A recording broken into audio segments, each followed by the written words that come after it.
It's time for Halfway Full. On today's episode, when dealing with mental health issues like anxiety and depression, it's easy to overlook the correlation with hormones. In this episode, Dr. Natalie Medley raises awareness about the importance of hormones to not only a healthy body, but also for a healthy mind. Halfway Full starts now. You know, they say hormones play an important role in regulating bodily functions and can affect a person's mood. A hormonal imbalance may cause symptoms of depression. So, how do we understand hormones? What's happening in our bodies, and how does that affect our mental wellness? I got an expert with me today on Halfway Full. She's Dr. Natalie Medley, and she's going to walk me through all of that. Hey, Doc, how are you doing? Hi, I'm good. Thank you so much for having me. It's a pleasure to have you. All right, so one of the things they say, how do hormones, and I'm going to speak with women specifically, how do hormones come to play in who we are and how we develop every day as women? Okay, so hormones are critical, right, for daily functioning. The two most common female hormones we're familiar with are estrogen and progesterone. So we know these hormones play a key role in regulating our menstrual cycle, but actually these hormones affect us because they have receptors all over the body. So when we starting with the brain, so the ovary speaks to the brain, and the brain helps in causing more development of these hormones, increased production of these hormones, and these hormones in turn also help to protect our brain. So progesterone in particular, for some persons may not know, has a critical role in protecting nerve cells, and then some nerve cells in turn produce more progesterone to further protect and prevent destruction of nerve cells. When we look at the heart, estrogen is a key hormone here to help to protect our heart. So we know as women go through menopause and there's less estrogen, then we become more at risk for heart disease. And actually heart disease is the leading cause of death in women. And then we have the menstrual cycle. So what happens is at puberty is when we really start seeing the fluctuation or increases and changes in these hormones, estrogen and progesterone. So they really affect us in so many ways. These hormones also regulate our mood, our sleep cycle, learning, memory. So we look at substances we call neurotransmitters produced by the brain. These hormones again also affect the levels of these neurotransmitters. So the feel-good hormones like serotonin and dopamine, right, are also regulated by estrogen and progesterone. So there's so much we could talk about in terms of how these hormones affect our body in so many ways. And that's why when we have changes or fluctuations in these hormones, starting with the first onset of the first menses, all the way to the menopause transition, we can see the effects, on our bodies.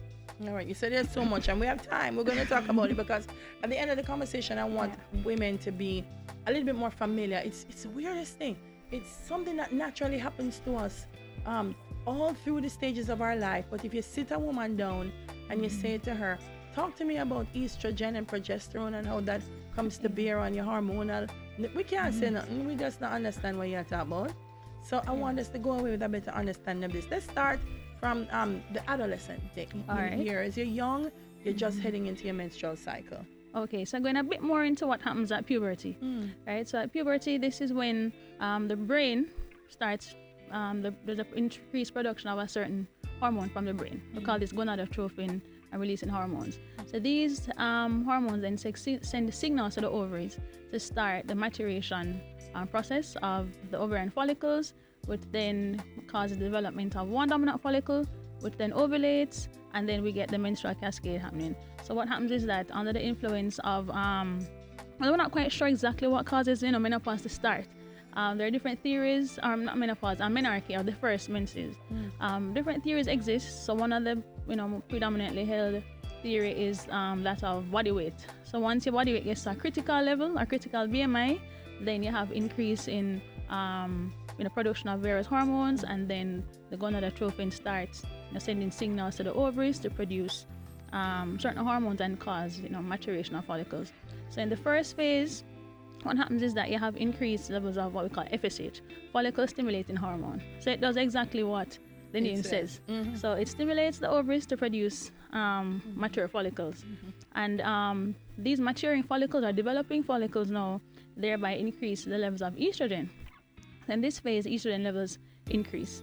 right? And we mentioned the effects of estrogen all over the body, but as it relates to puberty, it's estrogen which is important for breast development and other sexual secondary characteristics. So pubic hair development, changes in the genitalia, and so on, right? So the estrogen is produced by these maturing follicles, and eventually ovulation occurs about 2 weeks thereabout after the process starts. When ovulation occurs now, we have production of progesterone. So progesterone is another hormone that's released when ovulation happens. So as the progesterone levels, as these levels increase, we have an effect on the uterus now. So at the level of the uterus, what's happening is that the lining gets thicker and thicker, and eventually, well, what it's doing is preparing for to receive a fertilized embryo if pregnancy, occurs. If not, the lining will shed when the progesterone levels fall. And it's the progesterone which results in these what we call luteal phase, or second half of the menstrual cycle effects, which would be the bloating, the breast tenderness, the weight gain, the mood changes, which we'll get into. And so these are classic symptoms associated with the increased progesterone. And then when the progesterone levels fall, you have the menses, and those symptoms tend to subside. And then it starts all over again. Oh my gosh. And this just happens listening to it every month. And there's this fluctuation, and this is what In I'm the hearing from what hormones, you're saying. It starts, it goes up, it goes wow. So if all of that's fluctuating in the body, of course, I want to talk about, because I feel some of the symptoms that come with it cause the depression as well, and then we'll talk about how directly it affects the mood, because puberty, adult stages up to menopause, every time the month comes, different symptoms come with the menstrual cycle. Some people feel fatigue, and because they can't have the energy that they're supposed to have, then they feel depressed or a little bit down. What are some of the other things that will affect them? So many women experience these changes in the second half of the menstrual cycle, and it's really, as I mentioned, due to the progesterone effect. So in addition to, we call these changes premenstrual syndrome, right, or PMS. So it's experienced by most women, right? Once women are having a cycle where they ovulate or releasing an egg, then they'll experience these symptoms. We mentioned some of them. We get the bloating, the fatigue, the tiredness, mood changes, right? So PMS is really a constellation of physical symptoms in addition to behavioral and mood symptoms. So some of these mood symptoms now will be the depression, anxiety, irritability, you're not sleeping too much enough or sleeping too much, changes in appetite. So you may go from not eating at all. In some women, it's overeating. Decreased concentration or irritability. One of the key features in PMS, or the more severe counterpart, PMDD, premenstrual dysphoric disorder, is a labile mood. So you may be okay at 1 minute, the next you're crying easily sensitive. So somebody may say something that otherwise wouldn't have affected you, and you feel more rejected or crying a lot more.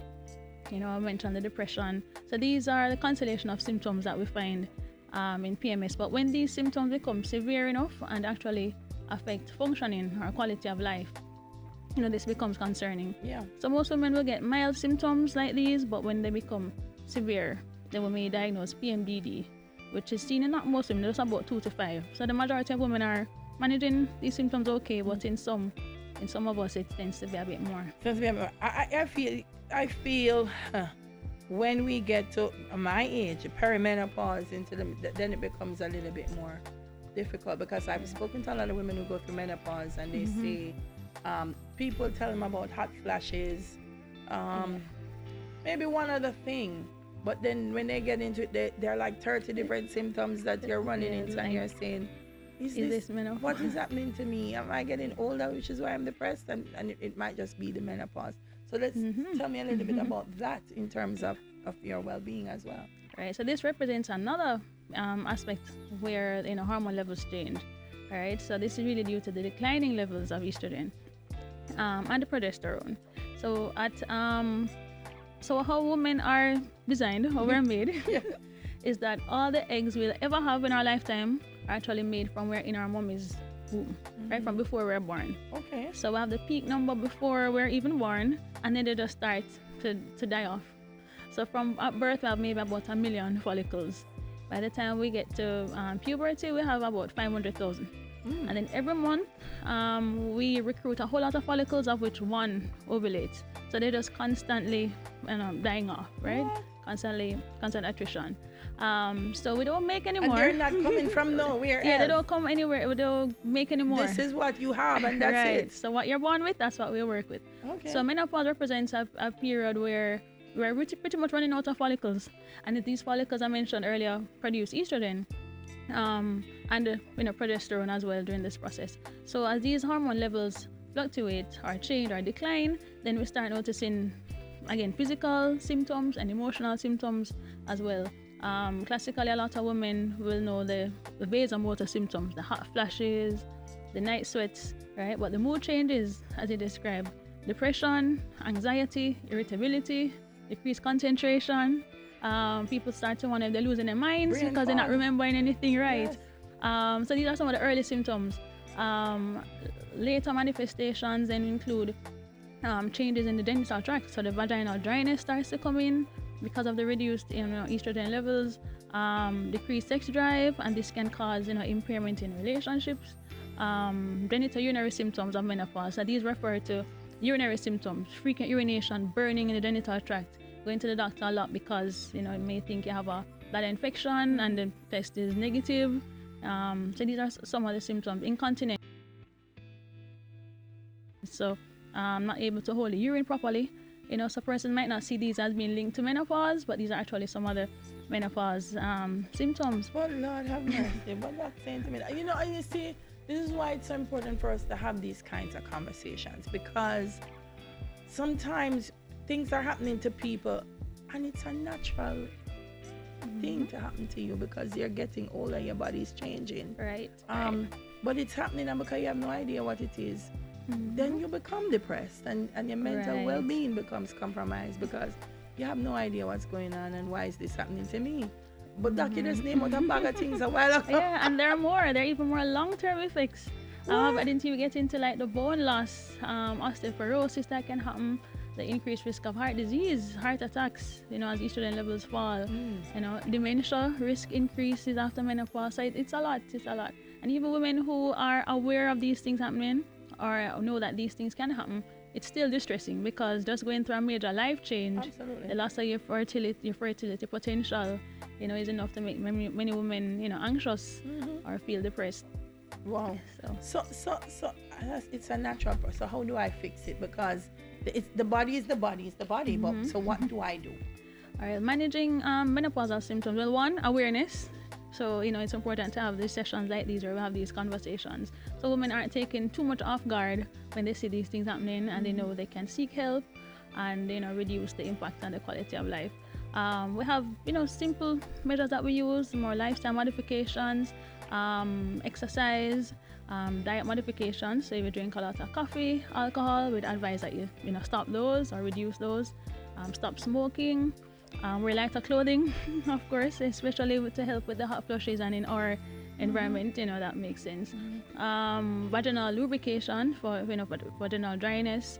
Some women try alternative methods such as things we call phytoestrogens. So soy contains phytoestrogens. Yam, we have lots of yam here. What? And wild yam contains lots of phytoestrogens. What you say to me? Yam, And yes. every time I go to the canteen and them say, Dahlia, what you want? Me say, me can't bother with no yam. Maybe go talk to them say, yam. Well, what's interesting, a few years ago when I was doing some training in the UK, every woman there's on hormone replacement therapy, most women, which I'll get into. And I found it strange that we don't have a lot here, and in telling them that we don't really have a lot of women on hormone replacement therapy or HRT, they said, but you get a lot of yam, a lot of wild yam, and we actually use wild yam here to make HRT, so that's something that we should look into. So, I found that interesting. But so phytoestrogens can be used. However, some of the studies though show that when you compare like evening primrose and the soy and the black cohosh, they don't work as well for the menopausal symptoms like the HRT does. So that brings us to HRT, hormone replacement therapy. I think there has been a lot of stigma around HRT and HRT has been given a bad name based on some previous studies and how these studies were done. So because of this, I think that has affected how much we use HRT. Okay. But what's recommended, if you're going to use hormone replacement therapy, it's best to start it early at that perimenopausal transition. Women who start it when they've been in menopause for years, like over 60s, that's when you find the increased risk of the heart disease and so on. That's when it might not work as well. But if you start it earlier, it's the best treatment for the vasomotor symptom, the hot flushes and night sweats. Is the best treatment to prevent the bone loss, to reduce dementia, and that's when you can have the heart protective effects as well when you start it early. We have to start it early. Right. Yeah. So it's important because, and that's why I'm saying, because it's the awareness, a lot of women that I know, they're not aware that what is happening to them is happening to them because of menopause. Right. Because outside of hot flashes, nobody don't mention nothing more than symptoms, that. That's it. yeah. You got sweat, and that's it. But there are so many different things that come with it that women are not aware of, Exactly. and not aware that they can also be treated. Right. Yeah. So the hormone replacement therapy is a good thing. There are other things also, and that's another discussion that I want to bring up later on. But so we spoke about the menopause, the puberty, and difficulty sleeping. We spoke with someone about stress management and the idea that not getting enough sleep and proper sleep hygiene can affect your mental well-being. So this is connected to it in a lot of ways. Yes, because the hot flushes, the night sweats, these definitely can impact directly on sleep, mood, and just insomnia overall, because these hormones, as I mentioned earlier, help in regulating neurotransmitters, which help in controlling sleep as well. Like our serotonin, the serotonin levels decrease and result in a lot of these changes. So the decreased sleep can definitely be a manifestation of the hormone changes, and then can further exacerbate some of the already underlying issues that are there. I'm telling you, people tell you that, may I get older, I don't need as much sleep, because we're not sleeping. And the reality is you need the sleep, but things are happening to your body and you don't even know what's happening to your body. So me not sleep as much again to me older. No, you definitely do need, we don't sleep enough. Yeah, in general as a society. There's also a type of depression related to women that we don't discuss enough, and that's postpartum depression. And the other day I said to someone, depending on where you're from, the class of society, they may speak about it, and so it is understood that you have it. But if he's a woman living in the ghetto and you display certain signs of postpartum, people just say he's a bad mother, or wicked girl, them know them, and it's weird that we have to broaden it. So let's talk a little bit about postpartum depression and what it is. Yeah, I'm really happy that we're having this discussion. So postpartum depression is a mood disorder, right, which occurs in women after giving birth, right? So it generally happens about 2 to 4 weeks after delivery, but may happen even up to a year. So some guidelines will diagnose it even up to a year post-delivery. So what it is really depression, right? So it's diagnosed in the same way that depression is diagnosed outside of a postpartum woman or person, using the same criteria, right? And it can have significant impairment on the mother and the infant and the family, society on a whole. So what are some of the symptoms? Well, it's 5 main things that we look for in diagnosing postpartum depression, which are the same as diagnosing depression generally. The 2 main things: feeling depressed, right, a depressed mood, or lack of interest in things which would normally interest you or excite you, right? So one of those 2 must be present, in addition to just having impaired concentration, feeling what we call psychomotor retardation, just feeling very slow, like you can't go, or irritability instead of in actual depression, decreased concentration, again changes in appetite, so not eating or eating too much, not sleeping or sleeping too much. And the key one that we is a definite big red flag is suicidal thoughts or ideation. So it's about 9 symptoms, and if women display any 5 out of these for about 2 weeks minimum, and we have ruled out other causes, so substance abuse or any other medical or psychiatric condition that could explain these symptoms, then we can make the diagnosis. Say that's it. And it's usually seen about 10 to 15% of women. So a lot of women experience postpartum blues. So this usually comes on about within the first 10 days after delivery and goes away, right? And this is just feeling sad, feeling tearful, but it isn't as severe, as pervasive as the depression symptoms.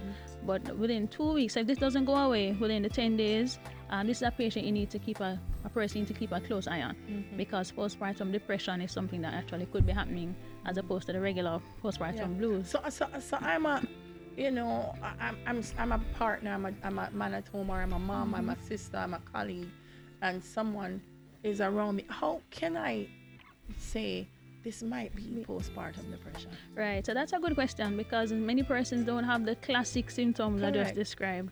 So you have to keep an eye open for more subtle changes. So someone who keeps ruminating on negative things, so they have these negative thoughts that they're a bad mom, something bad is going to happen to the baby, they're constantly worrying. So this constant negative rumination is a sign. Many postpartum women will tell you, I'm always tired, I'm not sleeping, so I must be depressed, right? But the key differences are a woman who's just in bed, not caring for the child, always sleeping, and the child is maybe there crying. A woman who, when the child sleeps, doesn't sleep, right? Because they just can't sleep. Yeah, that's a sign, that this could be something concerning. Women who are maybe calling the pediatrician or the obstetrician every minute because of some fear about something going wrong or something which is normal. They think it's an adverse sign and they call in to check in constantly, that kind of thing. These are some of the more subtle signs that we need to look out for. Wow, how pervasive is it in Jamaica? I mean, I'm not sure if you have the data, but do you find that more and more women are presenting with it? Well, a lot of women don't disclose it or don't discuss it, but generally it's about 15%. So I believe it will be about the same here. But there is a belief sometimes where women think it's just part of life. Same thing with the PMS, PMDD. It's just something that happens. You just have to deal with it. It's just life. So women may not come out and talk about it because there's shame and guilt that they should be experiencing a happy time. Why they're feeling sad, so they won't tell anybody. Or women may feel that if they tell a person they're depressed, they might take away the child. Social services might get involved and they don't want to have to deal with that kind of sequelae. So I definitely think it's underreported. Maybe underreported for those reasons. And I'm listening to you, and it's common. I mean, endometriosis is one of those things we were talking about the other day, that it's an abnormal pain. Right. But because it's connected to the menstrual cycle, when you say, I can't come to work because I'm in pain, people kind of say, listen, every woman have pain at one time. Just deal with it. What your pain make you can't come? It's the same thing with postpartum. Every mother tired. Every mother tired, but you have to pick up yourself and do something, man. It's the same thing with menopause. I know you want to reach this age. Exactly. So why you're having it's I find that we need to be a little bit more caring. Yes, and appreciative of the things that we go through, Right, because these are real conditions. Yeah. And these are real conditions brought about by changes in the brain. I mean, the brain impacts everything you do, everything you say, how you think, how you feel, right? So people need to be reminded that these women aren't just making these things up. Right. And everybody can't just put it behind them and move on. So in the end, our culture, I do think we need to bring more, education to the fact that these are conditions that are medical. They are medical conditions, just like diabetes, high blood pressure. These are conditions that need help. Person needs to get help, and if not, the sequelae can be devastating. Just recently on the news, there was a mother in Massachusetts, I think, who killed her 3 children and then attempted suicide. Right, and she was married. She had social support, and but she had really bad postpartum depression, maybe even psychosis. So if these things aren't corrected and addressed, it can be. All right, so we're talking about the hormonal effects. Does that mean because it's medical, I go to see the doctor? Is that what I do? Right. The OBGYN like you, do I come to you and say, Doc, listen, look here, I reached the age then and I just feel tired? The best thing for women to do is to get it checked out, you know, because you don't want to have something that can be readily treatable, impairing your quality of life. So, and the other thing is women are spending a greater proportion of life post-menopause.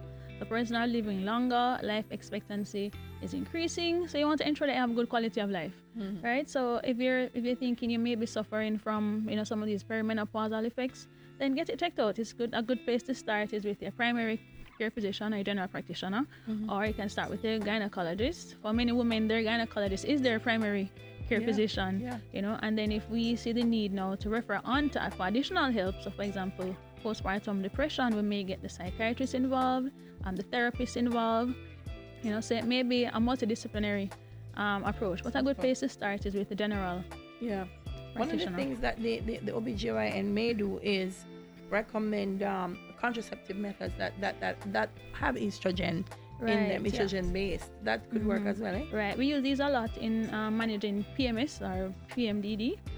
So what these do is they abolish the cyclical changes. Right, as we mentioned, these changes in the hormone levels, the fall in the progesterone can trigger this cascade. So we try to keep this steady by using OCPs. There are some OCPs, so they aren't all created equal. Some OCPs are a little better at doing this than others. So your doctor will be able to prescribe the ones that are best able to manage PMS, PMDD. So commonly we use like Yaz, Yasmin, even Novinet, Lindinet. These contain third and fourth generation progesterones, which are good at reducing the emotional symptoms and the bloating and weight gain and so on. Other things can be used as well outside of hormonal contraception. So we use some antidepressants. So in women, for example, who have PMS but they don't want to be on a hormone, they may be trying to get pregnant, for example, then we may try them on other medications.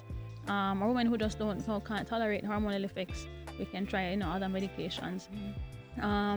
So these are heavily utilized. In terms of the pills, what we do sometimes is put women on an extended profile. So we may tell you to take them 3 months back to back.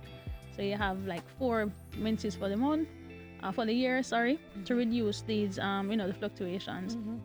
So there's a lot that can be done, and I mentioned already the same things like with menopause, lifestyle changes. So exercise. We found that diet changes. Chaseberry has been found to be quite useful in managing PMS, actually. Okay. So that's one of the non-hormonal methods that actually can be tried as well. Good. We're here, Dr. Chaseberry. That's another thing, Lord. We find out kind of things to eat and use. There's so much information out there, so much misinformation, that sometimes we just tend to miss the mark for what it is that we're trying to focus on. But for women who are watching, Doc, and they may want to reach out to you, because believe it or not, there are a lot of women listening to this podcast, watching this on YouTube, that have never been to an OBGYN.